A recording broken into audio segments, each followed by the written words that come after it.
اپنی ہمتوں کو، اپنی بردباری کو اسلام شام کے غلبے کے لیے لگا دیا،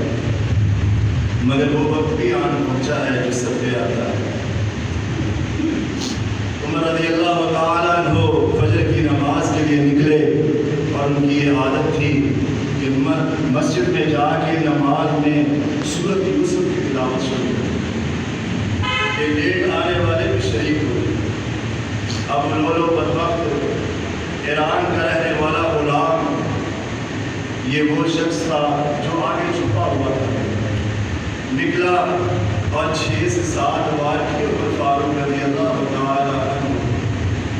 سامنے سے آ کے کوئی بات نہیں کرتا تھا۔ یہ جناب محمد رسول اللہ صلی اللہ علیہ وسلم کا جانثار تھا، وہ جانثار تھا جس کی تربیت محمد رسول اللہ صلی اللہ علیہ وسلم نے کی تھی، کسی کی جرأت ہمت نہیں تھی۔ نماز کے اندر آ کر کے حملہ کر دیا۔ عمر فاروق رضی اللہ تعالیٰ عنہ کے پیچھے سے ساتھی کو پکڑ کے اپنے مصلی امامت پہ کھڑا کیا۔ نماز پوری ہوئی، یہ ابو لولو جاتا ہوا 6-7 لوگوں کو شہید کر کے آئی، صحابی نے اس کے اوپر چادر ڈالی اور اس نے پھر اپنے آپ کو ہی مار دیا۔ اور یہ ایرانی تھا،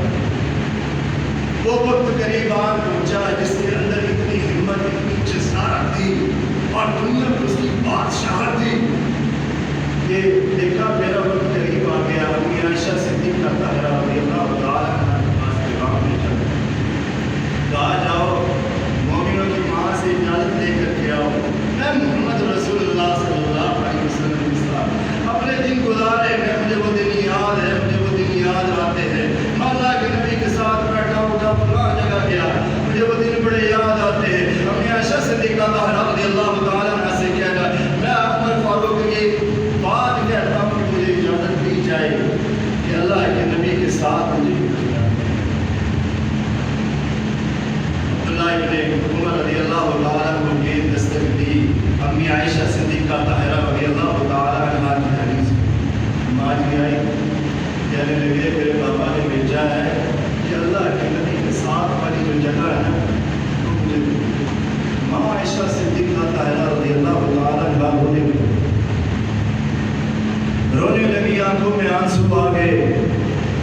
کہنے لگی یہ جگہ تو میں نے لیے اپنا انتخاب کیا تھا، میں نے ایک دن خواب دیکھا تھا اللہ کے نبی کے ساتھ میں نے شیئر کیا تھا کہ اللہ کے نبی میں نے دیکھا ہے میرے ذہن میں، میرے آنگن میں 3 پھول ہیں۔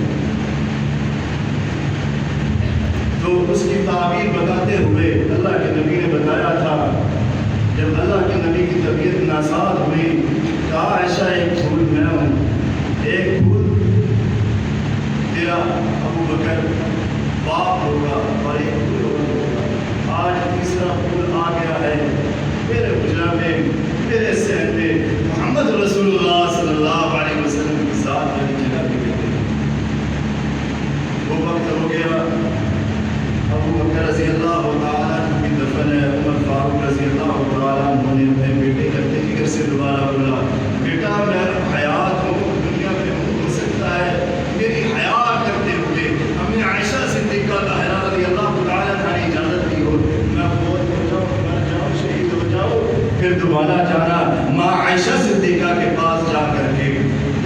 بات کرنا، کہنا ہو سکتا ہے اس کے بعد امی عائشہ صدیقہ کا ارادہ بدل جائے۔ دوبارہ پوچھا، دوبارہ اجازت کر دی۔ جناب عمر فاروق رضی اللہ تعالیٰ عنہ کو آپ صلی اللہ علیہ وسلم کے ساتھ دفنا دیا۔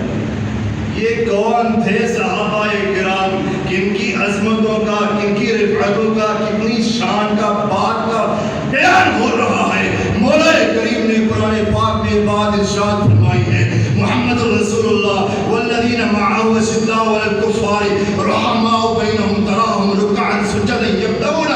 فضلا من اللہ ورضوانا۔ یہ اللہ کے نبی نے وہ صحابہ کرام ہیں جن کے تذکرے اللہ رب العزت نے تورات اور انجیل اور زبور میں بھی رکھے ہیں، اور اللہ رب العزت نے قرآن میں یہ بات بیان فرما دی، یہ میرے نبی کے وہ صحابہ کرام ہیں جو اللہ رب العزت کی تسبیحات، تمجیدات بیان کرتے ہیں اور رکوع اور سجود کرتے ہیں۔ اللہ رب العزت سے دعا ہے کہ مولا کریم ہمیں صحابہ کرام کے نقش قدم پر چلنے کی توفیق عطا فرمائے۔